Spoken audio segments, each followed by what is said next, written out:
wants to impart. We're right here from the start, and they won't go when I go. I'll go. I've longed to go so long away from tears.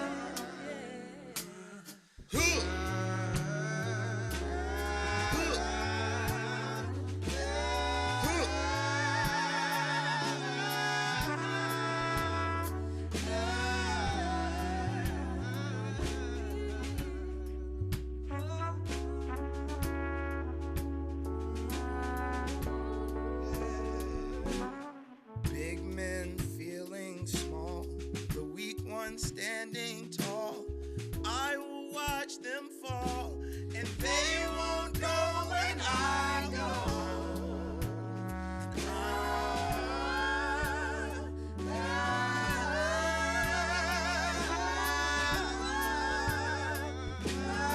Gone from painful cries, away from saddened eyes.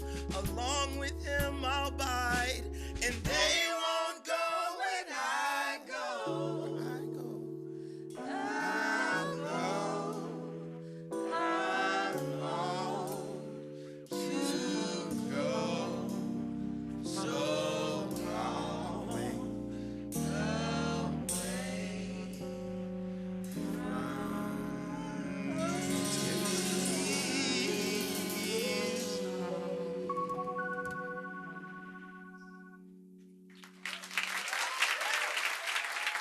That was Chance the Rapper covering Stevie Wonder's They Won't Go When I Go at the Tiny Desk in 2017.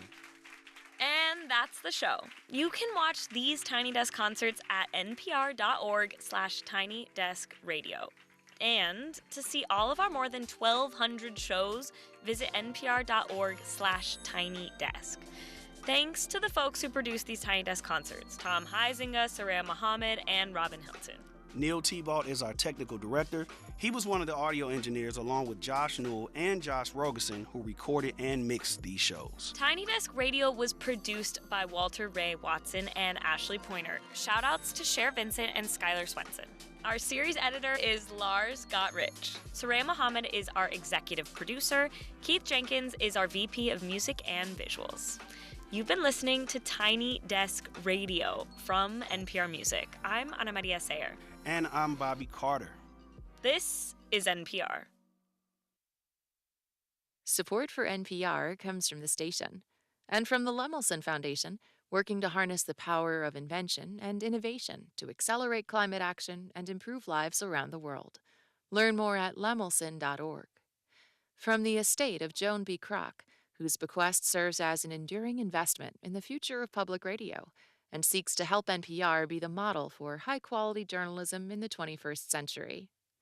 And from the John D. and Catherine T. MacArthur Foundation at macfound.org.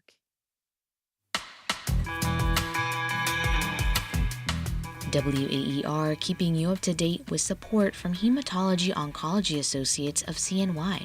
Designated an oncology medical home by the American Society of Clinical Oncology and the Community Oncology Alliance, HOA uses a personalized and holistic approach to help provide patients with comprehensive cancer care that's miles ahead, not miles away. Learn more at hoacny.com.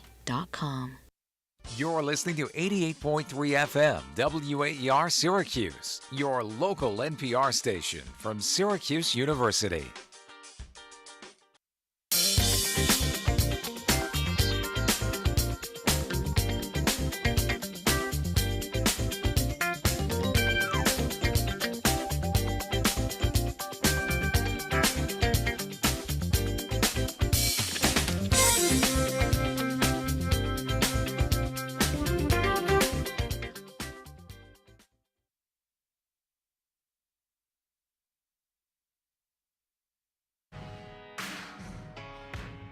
SportsNite, your home for all SU sports talk. Syracuse players, they don't find a player box out.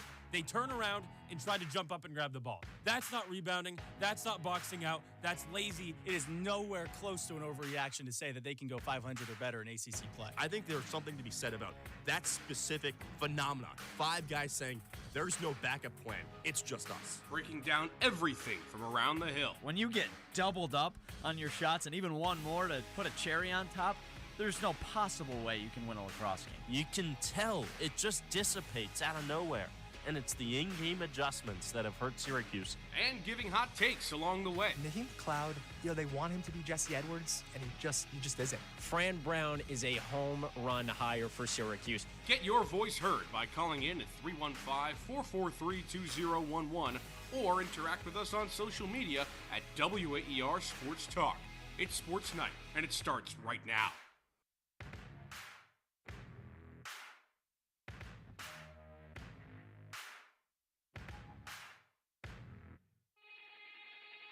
I thought Ricky did a really good job of taking that step and becoming solidified that number 1 spot. And then, just after watching and going through everything, I said, we need someone else, right? I think that Jakari and those kids, they got a bright future ahead of them. But just right now, I wasn't comfortable enough if we had to play a game and someone went down for them to come in and be the guy. So,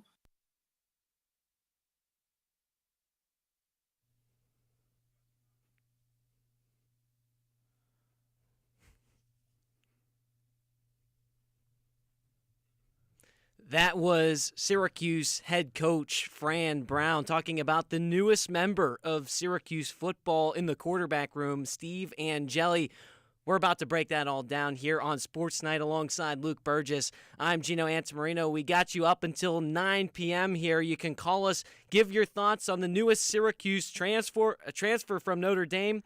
315-443-2011 is the number to call. You can text us as well, 315-556-3929, or you can interact with us on Twitter or our YouTube stream at WAER Sports Talk. And as you just heard from Fran Brown, obviously Ricky Collins is still the number 1 guy, Luke, but getting some extra insurance, you could say, in the quarterback room with Steve Angeli, I'm all for it. Yeah, Gino, I think it could be more than extra insurance, to be quite honest with you, because, Steve Angeli played in the college football playoff a significant amount, and he looked good. One of the reasons why Notre Dame ended up playing in the national championship game this year. So to get a guy that was, one position away from being a starter at a team that played in the national championship, I think that's great. It's another testament really to the recruiting ability of Fran Brown, obviously, which is something that I think everyone is well aware of by now. But, it's exciting to have Angeli in the conversation, and I know for a fact that he's going to challenge Ricky Collins. Obviously, you're getting towards the end of spring ball now, but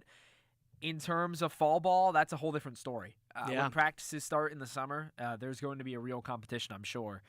Ricky Collins has the pole position, you could say. I know that was a term that was used a lot with our Steelers, with Russell Wilson and Justin Fields at the start of last season. I'm sure that team will come up a little bit later in this conversation. Yeah, that's why I'm teasing it a little bit now.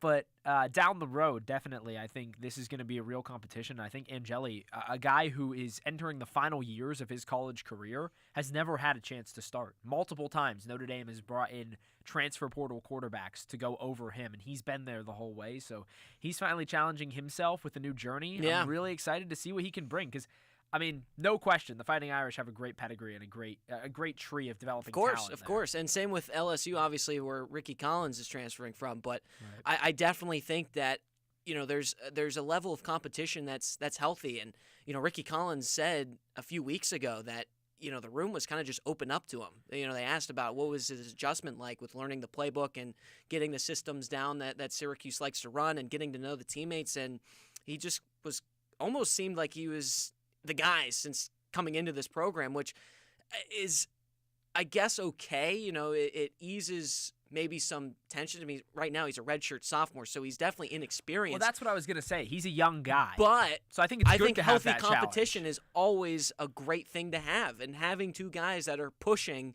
because listen, if we know Fran Brown, we know that this is a guy that loves competition and loves watching guys go at it and rewarding guys because they were successful enough to earn that spot, not be given a spot. Well, I think the thing is, what it comes back to is young guys are going to have tendencies from high school that they're asked to shed when they get to the next level. And Ricky Collins didn't play a whole lot at LSU. You expect he's going to play at least a decent amount this upcoming season for Syracuse. Even if Angeli is named the starter, I imagine we'll see him at some point this season. And I think as a guy who hasn't had the chance to play at the next level, you can kind of fall back into some of those old high school habits where you were the guy unless you're kind of pushed to excel through them, because coaching can only do so much. But when you have to play a certain way to earn your spot, that changes the whole dynamic. And I think not only is Angeli going to push him physically in practice, he's also going to push him mentally, because he's been with a program that's gone all the way to the national championship. Right. This guy has that experience too, let alone is, very valuable. Yeah, this guy has played where Collins wants to be playing with Syracuse, where Fran Brown wants to be playing. The goals for this program are obviously pretty high, maybe even high beyond expectations or what they should realistically be going into this year after the 10-win season that Syracuse just racked up. And I think it's great to have a guy who's been there and kind of done that. Sure, he wasn't the guy at Notre Dame, but he's been right in the mix. And it's not like this was a guy who was sitting on the bench in sweatpants. He was suited up, right? Right. Like, he was the second option if anything happened, and multiple times. 11 games played, 200 yards, 3 touchdown passes. Yeah, he's definitely seen some action. We're talking Steve Angeli here on SportsNite, the newest transfer from Notre Dame to Syracuse. Let us know your thoughts. Is this a guy that's going to play and get good action with Syracuse this season, or do you think he's the second option behind Ricky Collins? Let us know your thoughts. 315-443-2011 is the number to call. You can text us as well, 315-556-3929. And obviously, you have to keep in mind, too, with Ricky Collins dealing with a little bit of an injury with the spring game, didn't play in it. Right. Is this a precautionary thing as well? I think that, to be honest with you, this is a really – I don't see anything wrong with getting Angeli, and some people are like, well, he's not great, but I don't think you need a guy you just need a guy to come in and push Collins, and I think that's exactly what you need to do. And especially if Collins, let's say maybe he is a little injury prone, now you have that second option that you can put your trust in if you're Fran Brown and know that he's going to go out there and he's going to perform, because like we've been talking about, he can certainly play at a high level. Well, Ricky Collins, I think, there was 2 options with the spring game. If he went out there and played really well, I think the Syracuse fan base and the community probably would have latched on to him a little bit, and the conversation would have shifted from what's the deal with Ricky Collins to Ricky Collins is our guy. Because when there's positive vibes in a fan base, you've just come off of a good season like we were talking about a minute ago, as soon as you see another positive thing, you're inclined to kind of latch to it and assume that it's going to be good. So if Ricky Collins went out in the spring game and looked really strong, I think Syracuse fans all of a sudden would have been really married to the idea of Ricky Collins being the starter. But you didn't get that. He didn't play because of, I believe, a finger injury. Right. And so it's something minor. Clearly, I would imagine something he will have the chance to work through and figure out. I'm not too worried about it at all. But all of a sudden, I think Syracuse fans, in their mind, they're a little bit more open to having another guy in the mix, because they haven't seen what this guy can do. Like you mentioned before, he's a younger guy, just a redshirt sophomore, and sure, he's coming from a prestigious program in LSU, but LSU has been down for their standards over the last few years as well. They were toward the middle of the pack in the SEC, which is still a really good team this past year. Fighting for a spot in the postseason. Yeah, but I think it's exciting to have a guy come in from a high pedigree program. I think it kind of reinvigorates a little bit of that fire that you might have lost from saying, well, we got a young guy who didn't play, and now he didn't play in the spring game.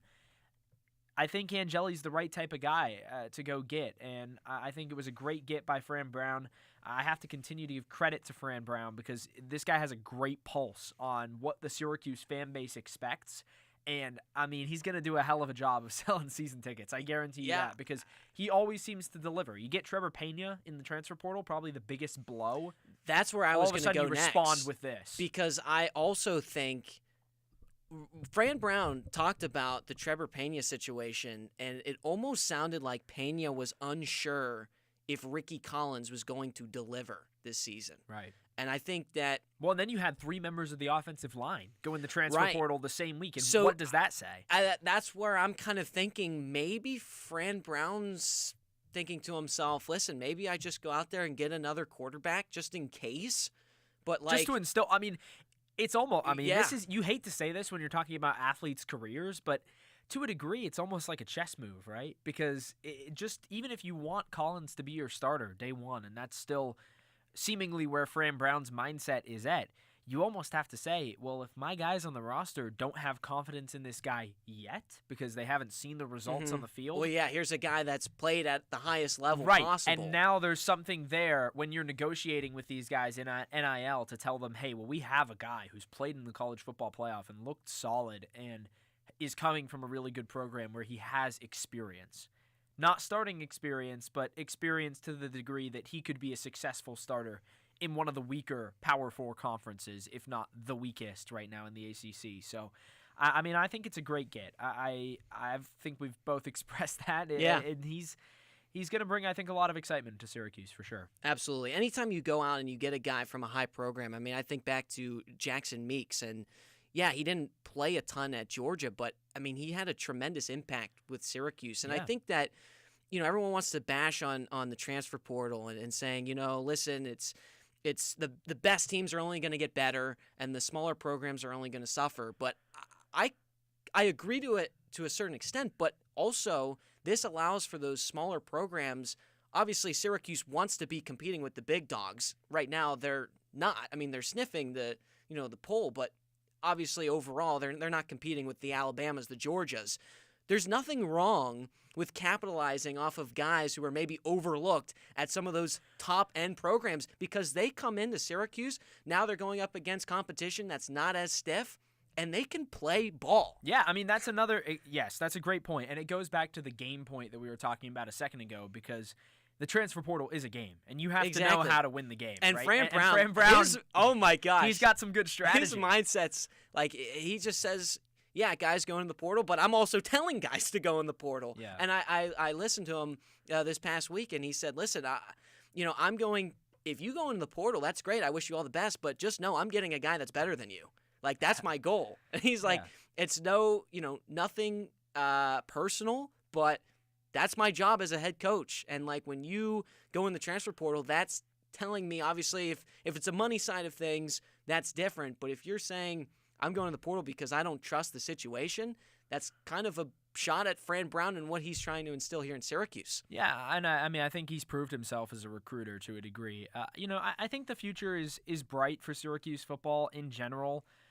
I mean, when you look at the schedule for next year, and I don't want to get too far off topic with talking about some of the new guys that are coming in, but I think you have to. I think you can absolutely go broad. It's a really tough schedule, so you have to be geared up. And I think, I mean, I heard Fran Brown say today that he looked at the schedule for the first time.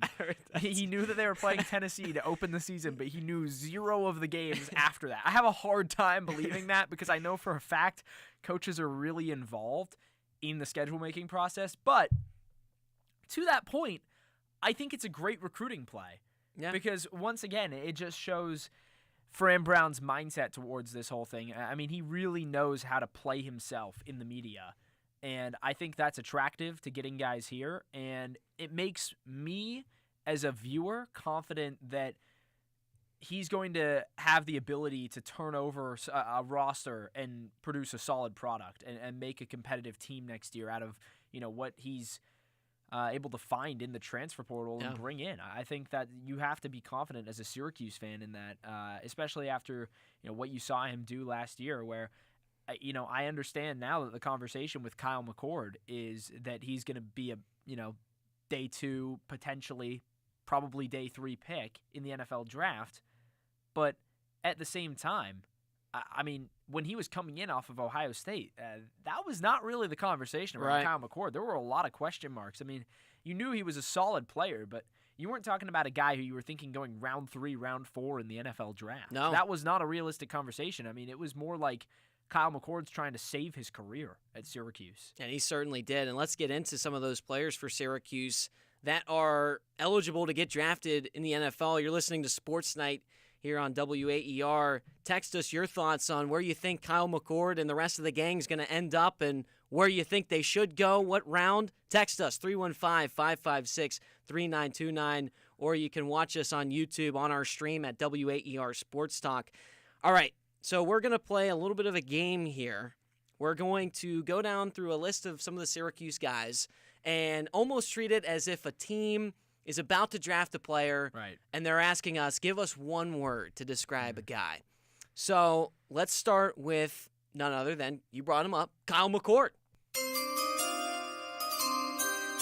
I love that. That was awesome. That was good. That was Shout out to awesome. our producer, That AJ. just fires you up. I mean, oh my goodness. If that doesn't fire you up, you don't like football. All right. All right. Let's get in these words. Let's get into him. Kyle McCord, you got to go poised. I mean, this is a guy that's never rattled. Sure, he had a bad game against Pittsburgh, but what did he turn that into?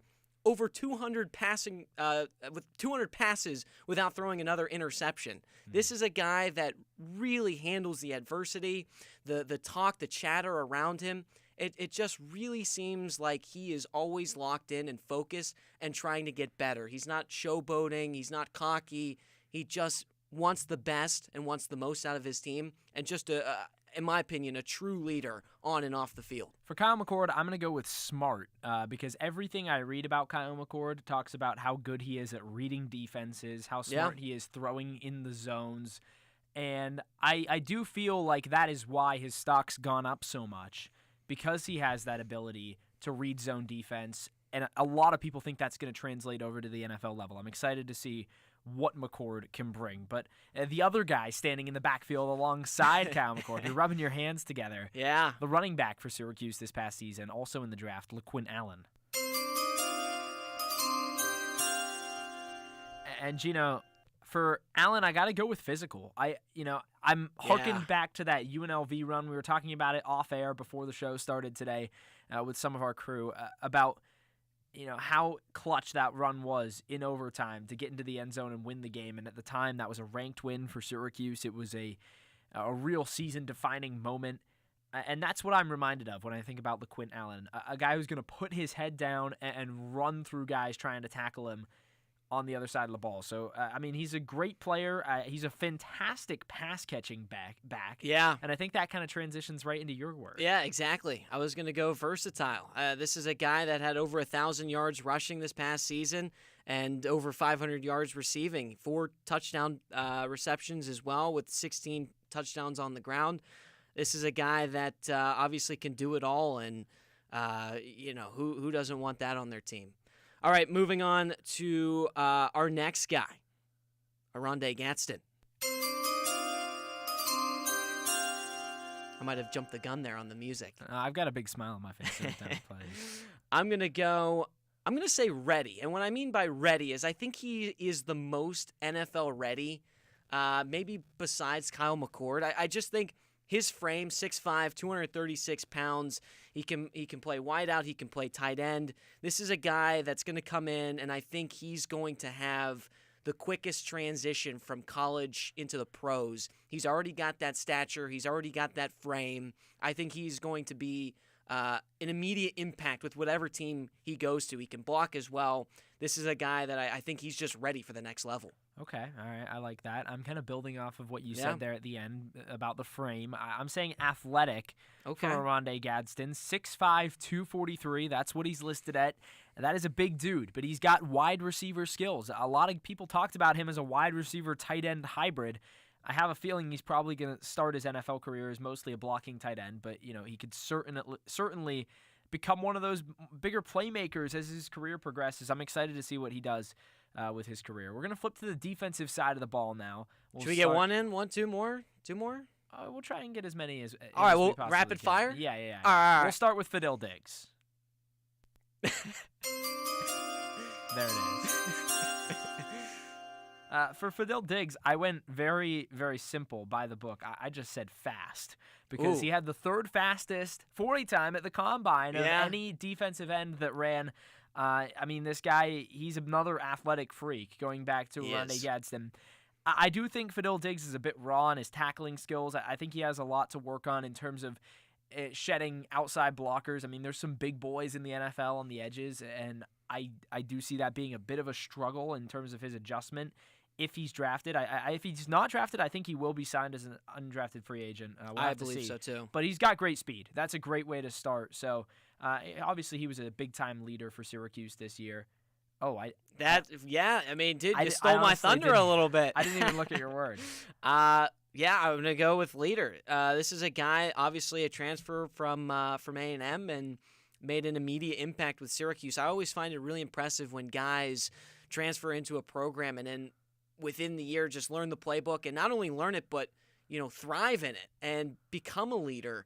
As one of the obviously upperclassmen with Syracuse, his ability to lead on and off the field, I thought, was really impressive, and his physicality, like you mentioned, his athleticism. He's just really he was a spark for Syracuse last year, and Fran Brown raved about him. So can only expect him to carry that on into the next level. All right, next guy, Elijah Cinco Clark. My word for him, and it kind of goes along with your word as I see. I'm going to go with deception. He looks skinny. He's 6'1". They have him listed at 187 pounds, but we'll maybe take a few pounds off of that. But this is a guy, man, oh man, when he hits you hard. I was thinking back to that Pittsburgh game. I forget who it was against, but he made a tackle behind the line of scrimmage, and he just brought the guy back with him. And this is a guy that's just so strong, and he's quick too. He can jump pass routes. He can deflect passes as well. He's athletic and just a very deceiving player by the looks of him, I guess you could say. So I do have a similar word, but not for a similar reason. I have sneaky, but more because I think he could be a sneaky late-round pick potentially. I don't think if I had a draft board, I don't have one in front of me, that Elijah Clark would probably go as undrafted, but I do feel like he has sneaky potential at the next level. I'm not quite sure. We've got one more player. I've got Clarence Lewis. And, Gino, for Clarence Lewis, I just have a question mark because I'm questioning his ability to play at the next level. Oh. And it's not because I doubt Clarence Lewis as a college player. He was solid for Syracuse this year. He started every game at corner. He had the one interception against Stanford early in the year. But I don't know that he has NFL coverage skills at this time. If he gets picked up, I would imagine he'll be signed following the draft.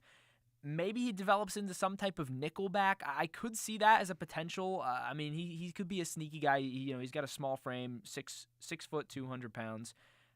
Could see him as a guy that could rush the passer in a couple different sets and maybe come up with a couple of sneaky sacks. But I don't know that Lewis's ball skills are quite where they need to be for the NFL level at the moment. Yeah, I agree. And I would just go off the opposite of that, and I would say he's overshadowed. He did show some flashes, like you mentioned, the interception against Stanford. I get Stanford was not that great of a team. No, but they did beat Syracuse. Yeah, well, yeah, there you go. But that was definitely a game. There's a couple of games this year that Syracuse, I'm sure, would want back. But no, I think that he did show flashes of being a shutdown defender. But like you said, we need to see that more on a consistent basis. All right, we're up against our first break here on Sports Night, but when we come back, it's time to switch gears and talk about the Syracuse men's lacrosse team. The thing everyone's thinking about. And we've got a special guest joining us, Jesh Sokolsky, who will be the talk reporter for tomorrow's game. He joins the show and gives his insight on what's to come tomorrow. Stick around. You're listening to Sports Night on WAER. On the next Putumayo World Music Hour, we'll enjoy the soft melodies of samba canção and saudade, the acoustic side of Brazilian music. Samba triste das incertas madrugadas. I'm Dan Storper. And I'm Rosalie Howard. Join us for Acoustic Brazil, the next Putumayo World Music Hour. Sunday night at 11 on WAER. Selling a vehicle on your own, especially nowadays, can be a hassle, but donating it to WAER couldn't be easier. Simply provide a clean title and we'll take care of the pickup and donation receipt. To get started, visit WAER.org.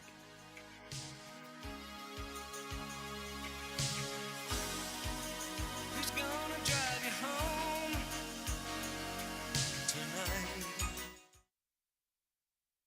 Hey folks, I'm Jason This is Dave Horowitz, Pash, voice of the SU class Raiders of and WAER 1994, class of and you're listening to the 2005. future You're listening broadcasters to of the tomorrow original home today of the on Orange. 88.3 FM, WAER WAER Syracuse, your local NPR station from the Newhouse School at Syracuse University.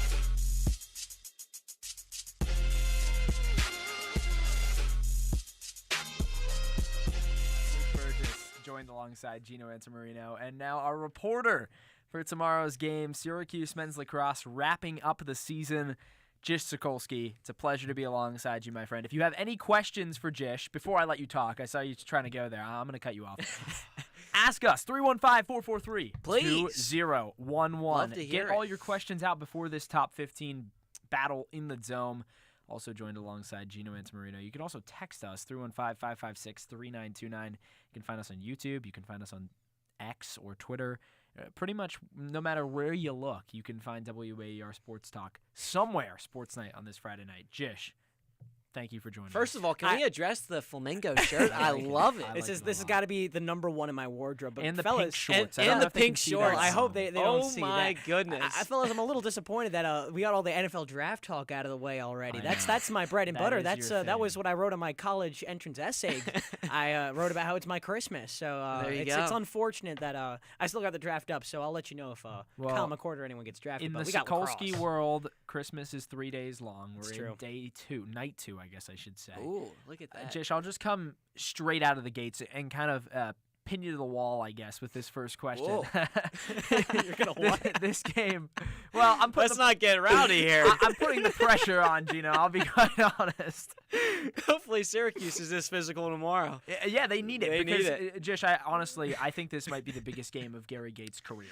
And I got to ask you if you feel the same way. Of his career, I wouldn't say so, because you have to look back to both tournament games from last year, the ACC tournament game from last year. Those, at this point, are still the biggest of his career. However, of this season, there were plenty of other games that I think got more hype, that probably were more interesting matchups, the Notre Dames, the Cornells of the world.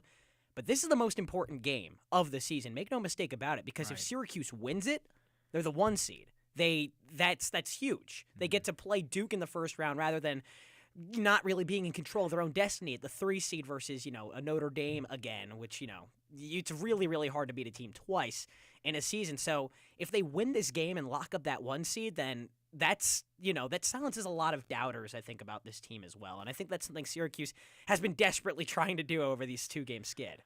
Right. The other thing that immediately comes to my mind, and, I'll kind of let you jump in here, but you have to think about the fact that this season's 4 losses, both of the sets of losses have come in 2-game losing streaks. Yep. You had the losses to Maryland and Harvard early in the season, and now down the stretch here to Cornell and Duke.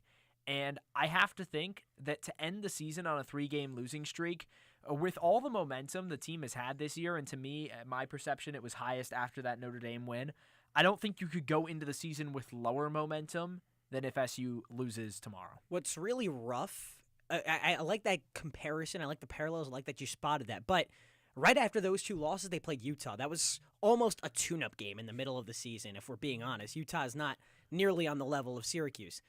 To lose 2 games in a row and then to play a very talented and equally as hungry North Carolina team, I don't necessarily think that it's going to be as easy to snap a 2-game skid. And that should be really scary for Syracuse because right now, they're not necessarily guaranteed into the NCAA tournament. I don't know. If you looked at the schedule and you said, listen, they've got Notre Dame, they've got Cornell neutral site, they've got UNC, and they've got Duke on the road.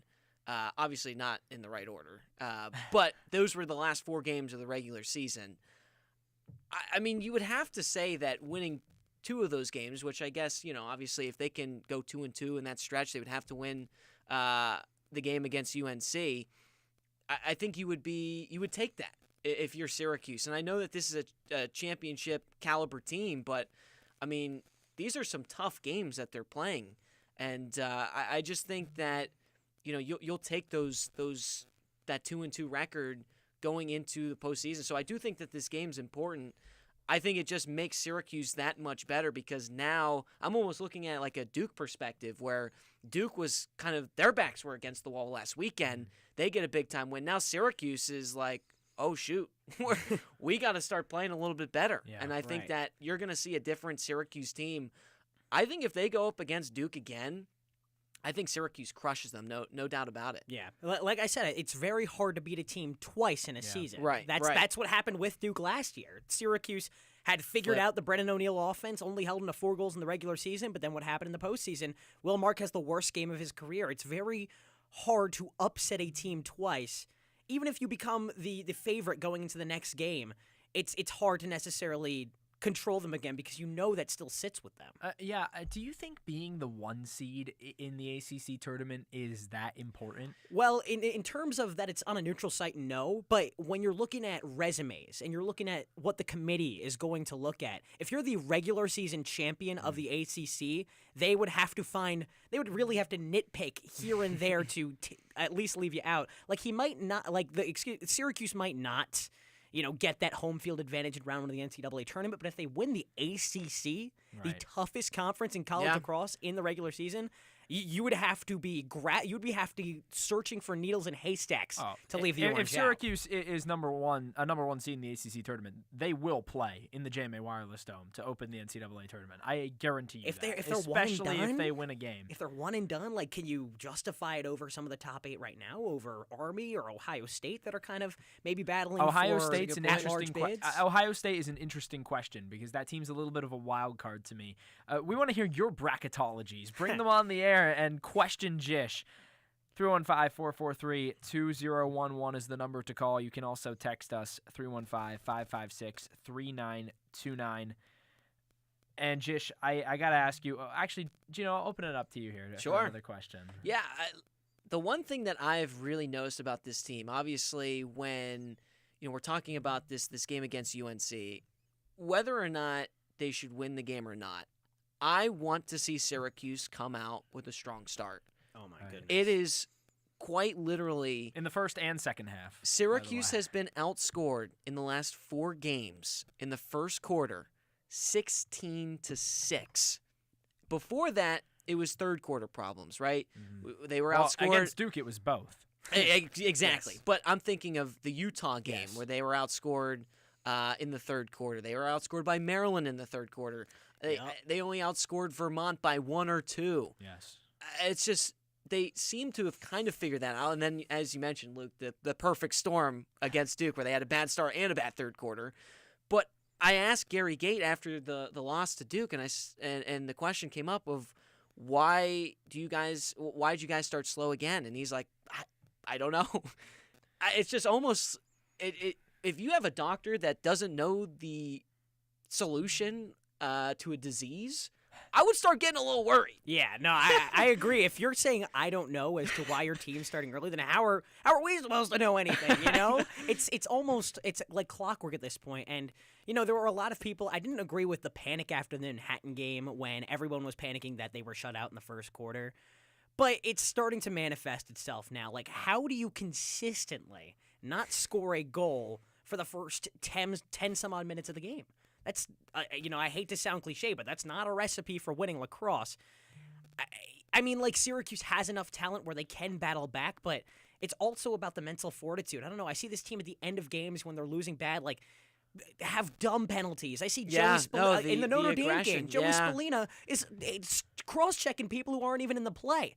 Right, but was it like that against Duke as well? At the final 20 seconds, guys, there's a huge scrum. Yeah. It's just, they let the emotions get the better of them. That's absolutely right. So it's if you have a slow start and you sometimes let your emotions get the best of you, you can't really play a full 60 minutes. There's a good reason to be a little bearish on the team.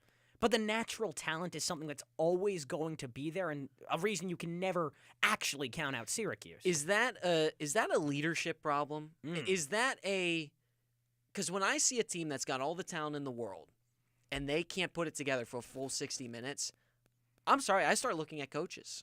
I start looking at some of the top guys on this team.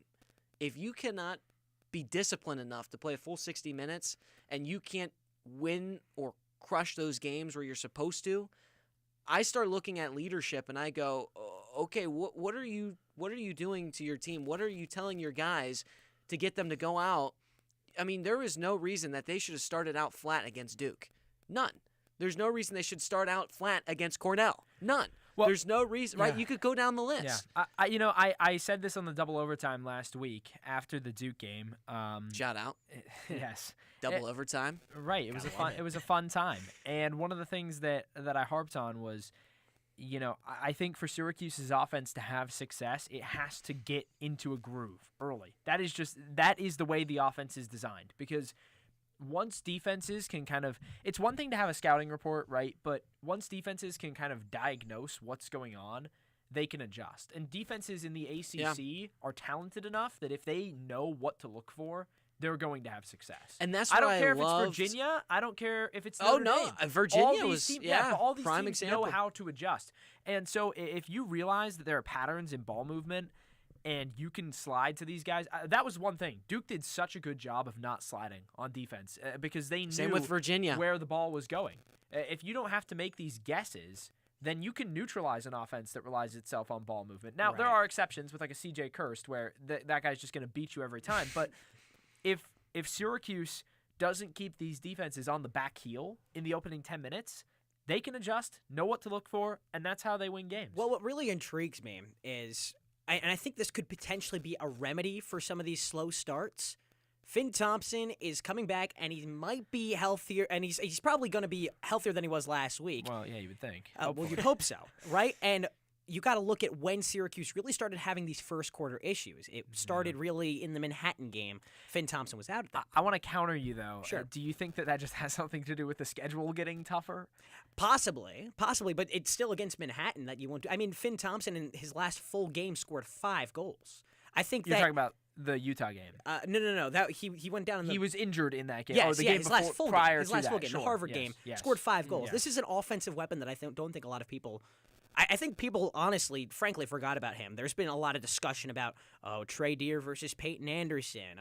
Should Trey Deer play more? Should Peyton Anderson play more? Yeah. If you put in Finn Thompson, the debates kind of just go to bed because Finn Thompson is head and shoulders better than these guys. Well, and he was he's a natural starting at the scorer. beginning. I of the agree. game. Yes. That's something people forget about. It's easy and that was to let when the him fade offense away, was kind of probably at its best, right? Well, I no mean, doubt. like, sure, you're playing Jacksonville, but yeah, and that's the conversation that's always going to kind of permeate around Syracuse is they have so much success against these mid-major teams where quite literally blow them out of the water to an unbelievable extent, but then you just can't seem to figure it out against these top teams. And yeah, maybe it has something to do with that. You also have to remember second-line midfielder Jackson Burtwhistle tore his ACL early in the season, out for the year. That's another guy who has been a pure goal scorer. He actually had, I think, like 23 goals and 0 assists last year, so he doesn't pass the ball, but he's a guy who's a catch-and-shoot scorer, basically a second-line version, slightly worse of Owen Hiltz.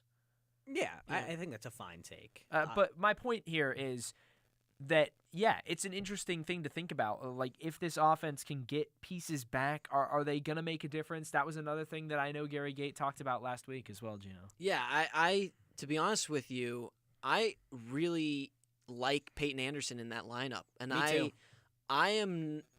We know the level Finn Thompson can play at, right? He was 4th on the team in points last year as a sophomore. But this injury and the way he looked, I get Duke. He didn't start. That you want to kind of ease a guy back into play. He had 2 shots, no points against Duke last weekend. I just really hope that this is such a tough time to come back in this lineup and be the guy that you were at the start of the season or even last year. It is really hard. When teams are in full throttle postseason mode, and now you not only have to get back to where you were to start this season, but you have to be better. Yeah. You have to be better come postseason. You can't be the same level you were last year. Teams know you now. Like you were saying, the defense in the ACC, once they get a read on you, they shut you down. How many games has Joey Spallina was just kind of not existent, right, against Virginia? Right. Owen Hiltz had 1 goal against Manhattan, or A goal and an assist. He had 1 point against Manhattan, and he had 1 point against Duke this past weekend. Yeah. Manhattan, a powerhouse ACC team, by the way. Right. But I just think that there are, and not to cut you off, Jish, but I also don't mind Peyton Anderson. Sure, he had 4 turnovers last game. That can't happen, especially if you're the guy at X. But what he has done to give Syracuse that initial goal, kickstart the offense. He did it against Virginia. He did it against Notre Dame. Yeah, I want He can be the X factor. I for tried Syracuse. to defend Peyton Anderson last week. I will defend the Bear. Yeah, that's his nickname. Well, I think there was a great story during the broadcast from our Jake Klein about that. You should go back and listen on our SoundCloud. That's a little selfless plug. But I think Peyton Anderson actually did not play too bad of a game last week, and his stat line doesn't look pretty, but keep in mind 2 things. First of all, this guy's a freshman, and he's still adjusting to playing at this level. And Second he earned the spot. Right, How respectable and is that? The team was down big time. 5-1, wasn't it, at the end of Against that first Virginia, quarter? yeah. He just has a knack of Duke. At the end of the first quarter, what was the score? It was. 5-2? I think it was 5. It might have been First 5-0. quarter against Duke? Yeah, what was the They They didn't score in the against first quarter. It Duke might have in been the first 4-0. quarter. Are you thinking of Virginia? 4-0. Yeah, I was thinking of Virginia. 4-0 Yeah, at the end of the first quarter. Duke up over Syracuse. Peyton Anderson put in a position where he's trying to force the ball around a little bit. He's trying to make something happen in the offense. I agree. That's I think that's the argument kind of against Peyton Anderson here, right? Like he was given these reps to develop, and he's going to be a crucial part for Syracuse moving forward. But in big games against Duke, it's not necessarily must win, but it really makes things a lot more difficult that you lost. You can't have a freshman in there, and that's why I think I disagree. I really don't. I mean, like a team led by freshmen 2 years ago with the Joey Spalinas, Luke Rose, what have you. But this team's not led by Of course freshmen. they're not, but I think that you need to have experience in the postseason, and that's what Finn Thompson brings that you can't No, quite I get agree. from Peyton I think if it's Anderson. Thompson versus Anderson, you go Thompson all the way. Yes, but if Thompson's struggling or he needs a break because he's not at the level of endurance that he was at the beginning of the season, Sure. I have no issues with putting Peyton Anderson in there because now you can put him at X, slide Joey Spalina over on the wing, or that near goal line extended. Well, I kind of want. I know this is off topic a little bit, but I kind of want to see Luke Roa play a little bit more on the goal line because he really struggled from out wide against Duke. But that's also like your he best. misses the net a lot. That guy does not take low-to-low shots, and I want to see more. He's a sniper. I was on the sideline too. He so wants you get a great those pretty view. goals. You get a great view of where the release point's coming, and there's a lot of these like high to high, trying to find the top corner. And once again, like if there's no level change on these shots, it's really tough to beat ACC goalies. Beside the point a little bit though, getting back to what you were saying, I'm interested to see if Finn Thompson's actually going to start tomorrow. I because think of course he didn't start real last telltale week, sign. kind of working back from injury. Now you've had a week of practice. You're going to play at home. It's, as comfortable, I guess, as the weather's going to get. You're playing in a controlled climate. So, welcome home, Syracuse. Right. And that, of course, is like a topic that gets talked about way too much. But, it's going to be interesting to see if Finn Thompson starts or not. I think it's going to show you a lot in the opening few minutes. I think he's out there, I think he does. And I think that might cure the slow start. Well, and that's what I was going to say. How much momentum, Jish, do you think they could gain from getting a fast start and Finn Thompson? But has if there's something to do with anyone it? to shut down a Syracuse offense with Finn Thompson in the lineup, it's Dave Petramala. Yeah, but you could say the same about. You were kind of making a point earlier that I wish you went a little bit more into about the Sure, ACC. I'll go a little bit more ACC defense because you know who else has an ACC defense? Syracuse. Sure. And you know who has an attack that's been struggling lately? North Carolina. Yeah. 2 That's a good point. Tewaaraton finalists on their attack line with Owen Duffy and Dom Petramala, if we're going to talk Shout about out Petramalas only here. sophomores too, so yes, yeah, exactly. It almost seems like they're a year behind Syracuse in development, like in a way. You get the #1 recruit one year, they're kind of green in the first They year. do and then start remind put me of things Syracuse of like past just in a lot of year ways. behind Yeah. almost. Yeah. But they've been struggling recently. They combined for 2 points against Notre Dame. Only 2 points, yeah. And How about that start they got off to against Notre Dame, and then Notre Dame stormed back in the second half last week? Crazy game. It goes to show that really it's not about how you start; it's about how you finish, and that's really been the mic MO. drop. Well, that's been the MO for Syracuse all season long against Virginia, against what have you, against oh my God, Virginia. Yeah, really against Virginia, right? That was a good comeback win, right? Maybe Notre Dame. against Notre Manhattan, Dame right? had a comeback win. Sure, Down sure. 3-0 It was a great game. Yeah. great environment. 11,000 fans. Yeah, and I hope Syracuse. I think everyone just does for the atmosphere's sake that tomorrow can be similar. Final game of the year, senior day. It's going to be a great. And I think Gary Gate knows that. He knows. I talked to him yesterday. It makes such a big difference. He knows it really it's does. important to be at the Dome. Final game on a 2-game losing streak. What better way to end the regular season than in front of your home crowd? Syracuse in need of a big win tomorrow to close out the regular season with a W and stay at 4 losses on the season. Arjish Sokolsky will be in the Dome. He'll be on the double overtime afterwards. You can listen up until 8:30 p.m. tomorrow night after Syracuse wraps up its regular season slate. Jish, thanks so much for the time, man. Thank you for having me on. Yeah, pleasure to be with you. Love your Flamingo shirt. Oh, thank you. Yeah, we are going to miss it after we come back from break. Jish will not be in here anymore. Gino and I will finish up talking about some women's lacrosse. A really tough season for the Orange, maybe at an end. We'll get into that more after the break. You're listening to Sports Night right here on WAER.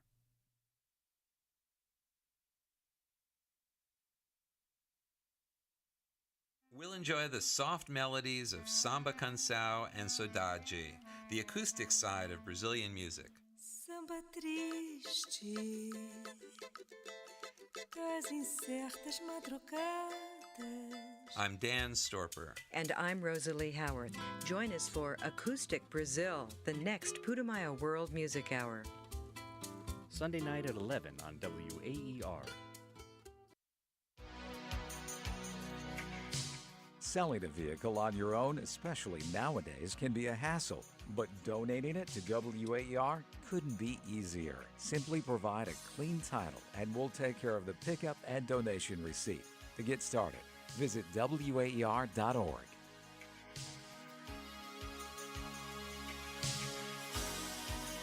Who's gonna drive you home tonight?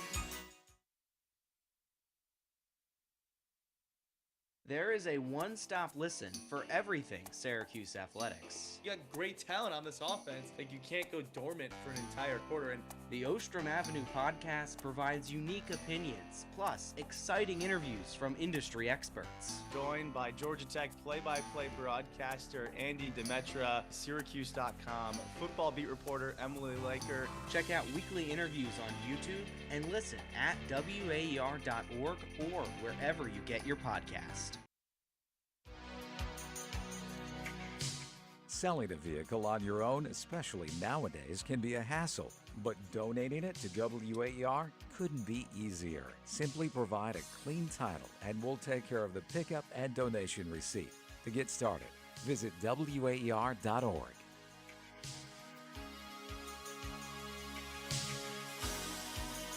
Who's gonna drive you home tonight?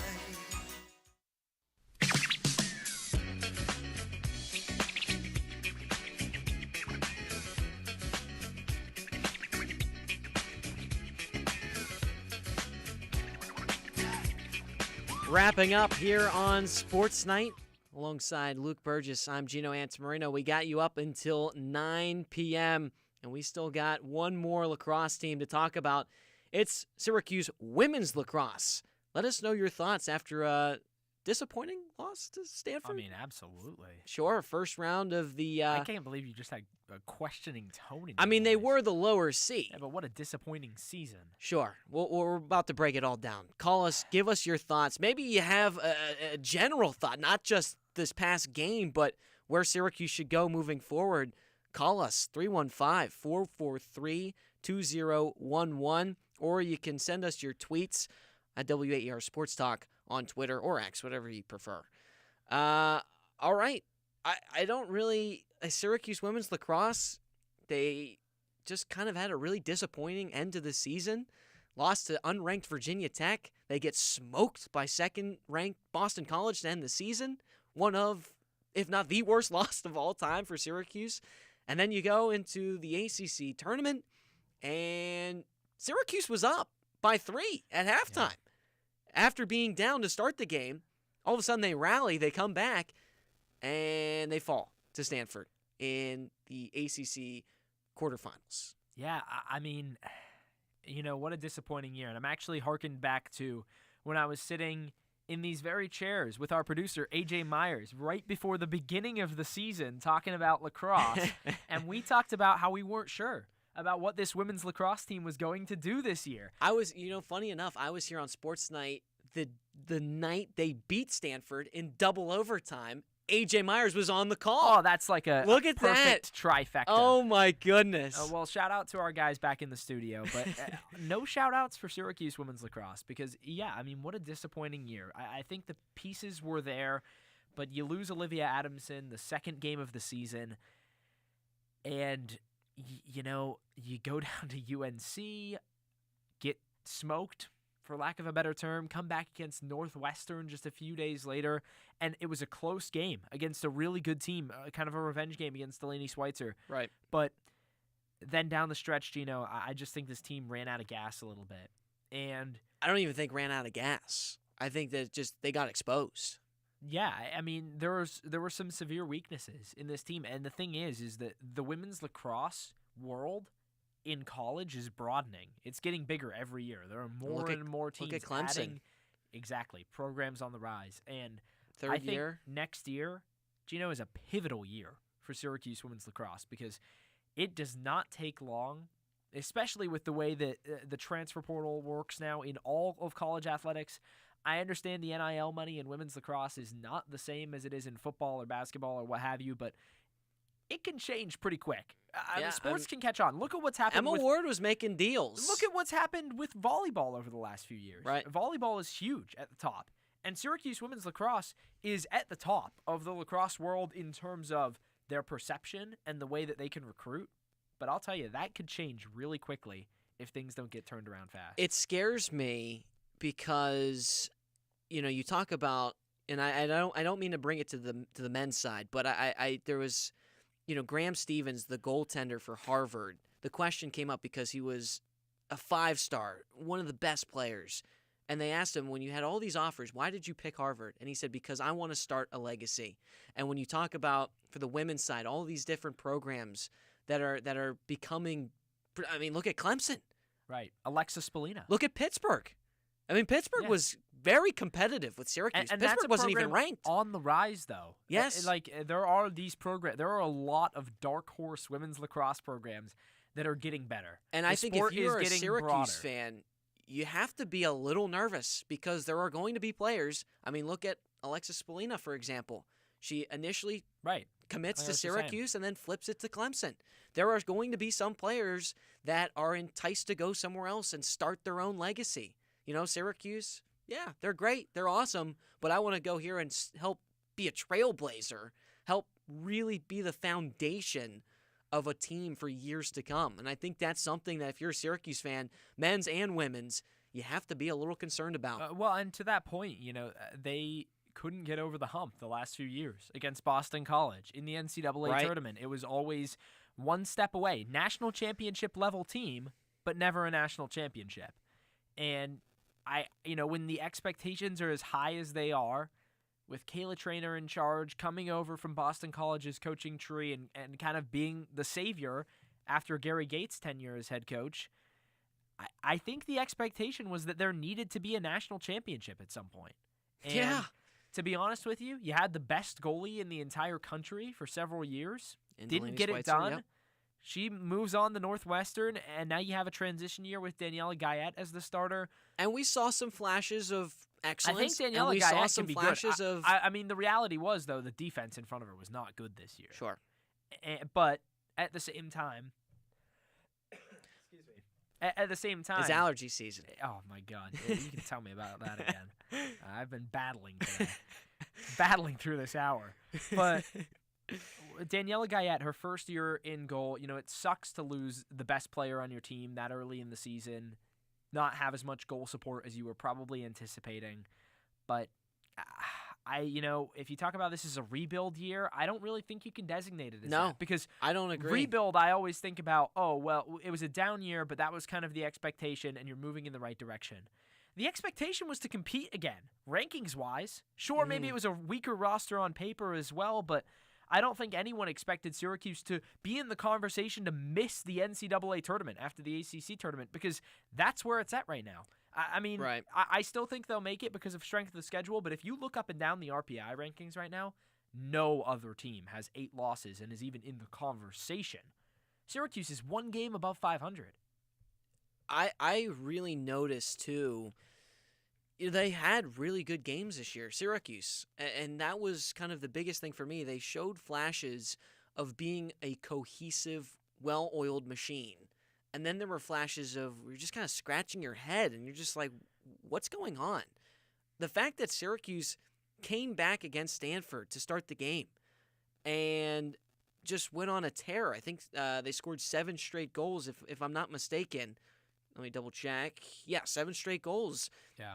At the end of that first quarter, going into the second quarter, they take the lead going into halftime, and all of a sudden you're like, is Syracuse back? Are they now, and not like back, like, oh, boys and, girls are back, women are back, but like, is this the team that we've been waiting to see for the last stretch of this season?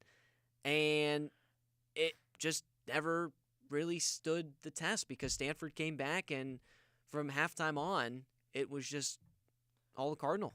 Yeah, I mean, 2 goals combined in that entire second half to that point. And, when I look at things to look forward to, I look at Caroline Trinkas, and I'm excited there. Obviously an injury-plagued start to her career, but then really came onto the scene in the second half of this year. But I think you're going to have to look out for the transfer portal because there's been a lot of turnover. And Syracuse coming off of its worst season in a long, long time. I mean, you just have to stand to reason that they're going to lose players because that's just the way it works right now if you're not good. Right. So recruiting is going to be huge. And to be quite honest with you, Gino, it might be the most important offseason in Syracuse women's lacrosse history because you need to bring in some solid players and get this program back on track fast.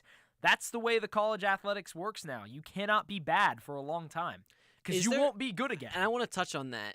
Is there such thing as a rebuilding season now in the college landscape? Why would there be with NIL? I agree. Yeah. With NIL and the transfer portal, you can be good like that. Look at Louisville. Goes from being one of the worst teams in college basketball history to making March Madness in 1 year.